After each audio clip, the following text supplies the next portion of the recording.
غزوہ احد شریف کے اندر ہمارے آقا و مولا تشریف لے گئے۔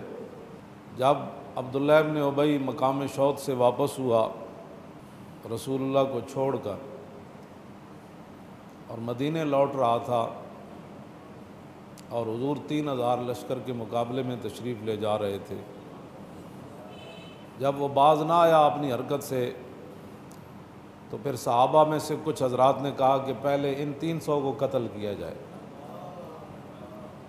یہ جو منافق ہیں نا پہلے ان کو قتل کر دیا جائے، ان سے بعد میں پھر لڑیں گے۔ اور بعض صحابہ نے کہا کہ نہیں، اب دشمن سر پر کھڑا ہے تو یہ مناسب نہیں ہے اب ان کو قتل کرنا۔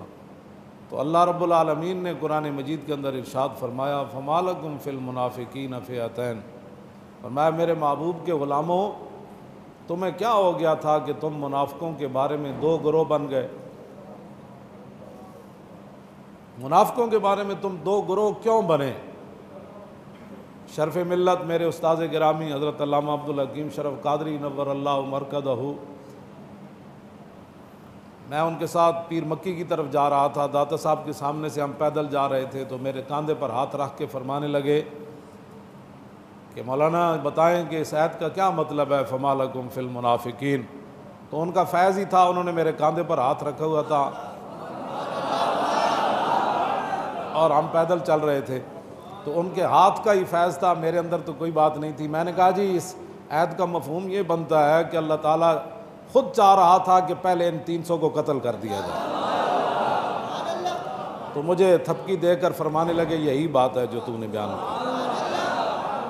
یعنی اس دن اللہ تعالیٰ بھی یہ چاہ رہا تھا کہ پہلے ان کا فیصلہ کر دیا جائے۔ جو اسلام کے اندر رہ کر اسلام کو نقصان پہنچانا چاہیں، کلمہ پڑھ کر حضور کو چھوڑ کر واپس جا رہے ہوں، تو اللہ نے فرمایا ان کے بارے میں تم دو گروہ کیوں ہوئے؟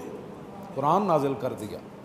تو اس واسطے جب کلمہ جو پڑھ لیا، جو مان جو لیا، تو پھر دوسری رائے ہے ہی نہیں، پھر اپنی بات ہے ہی نہیں، پھر انہیں جانا پھر انہیں مانا، جانا بھی صحیح پھر مانا بھی صحیح، صرف جانا نہیں، میں نہیں جانتا کہ میں اسلام کو بڑا جانتا ہوں، میں نے کہا جاننے کے بعد پھر ماننا بھی ضروری ہے، انہیں جانا، انہیں جانا بھی صحیح تو پھر انہیں مانا بھی صحیح۔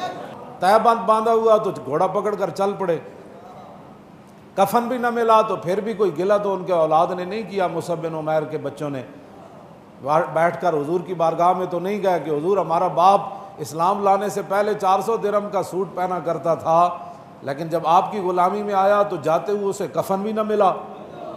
جب انہیں جانا اور انہیں مان لیا تو بات تو ختم ہو گئی، کفن ملے یا نہ ملے، ایک ٹکڑے ہوں یا 70 ٹکڑے ہو جائیں، یہ ناک 7 کان رہے یا کافر انہیں کاٹ کر گلے کا ہار بنا لے۔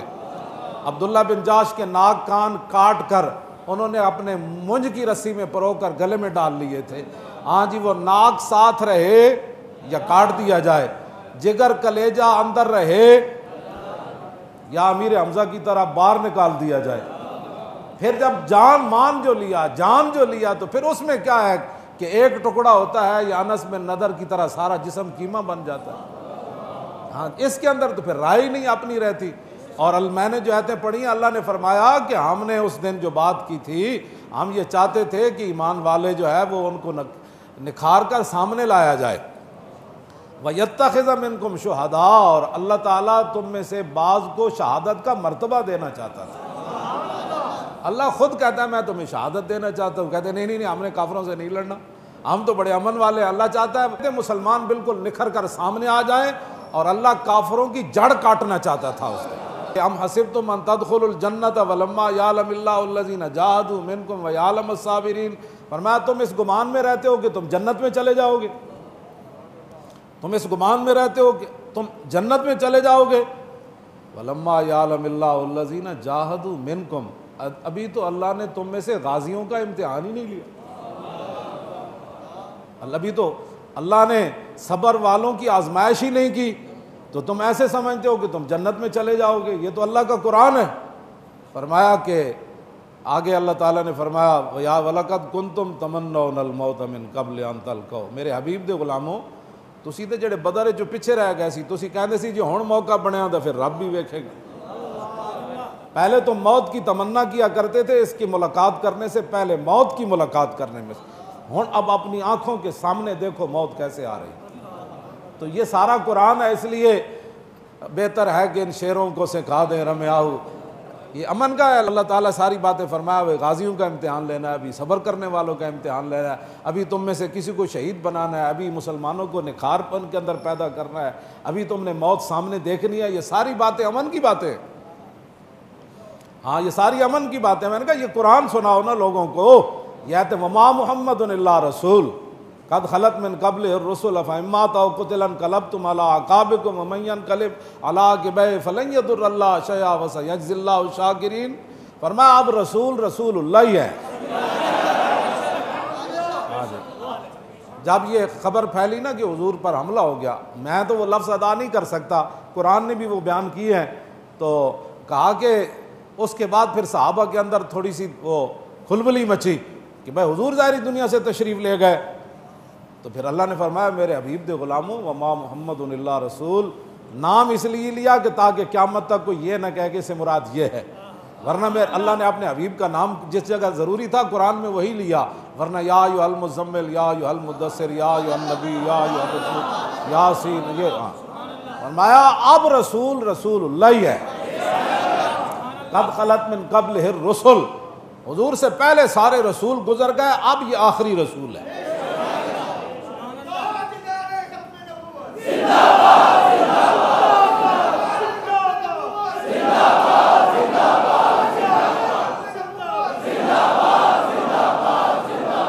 دس وما محمد الا رسول قد خلت من قبلہ الرسل، بس یہ ختم نبوت کی اتنی بڑی دلیل ہے۔ ہاں جی فرمایا بس رسول اب رسول اللہ ہی ہیں، بس پہلے جو گزر چکے، اب جب حضور ظاہری دنیا سے تشریف لے گئے تو پھر تم نے کدھر جانا ہے حضور کو چھوڑ کر؟ کیوں جی افإن مات أو قتل انقلبتم على أعقابكم، اب پھر تم نے کدھر جانا ہے؟ حضور ظاہری دنیا میں جلوہ گر رہے ہیں، تمہارے لیے یہی در ہے، حضور دنیا سے تشریف لے جائیں پھر بھی تمہارے لیے یہی در ہے۔ یہ قرآن کی نص ہے، بس یہی در ہے، بخدا خدا کا یہی ہے در، نہیں اور کوئی مفر مکر، جو وہاں سے ہو یہیں آ کے ہو، جو یہاں نہیں تو وہاں نہیں۔ بس وما محمد الا رسول قد خلت من قبلہ الرسل، بس رسول پہلے گزر چکے، یہ آخری رسول ہے۔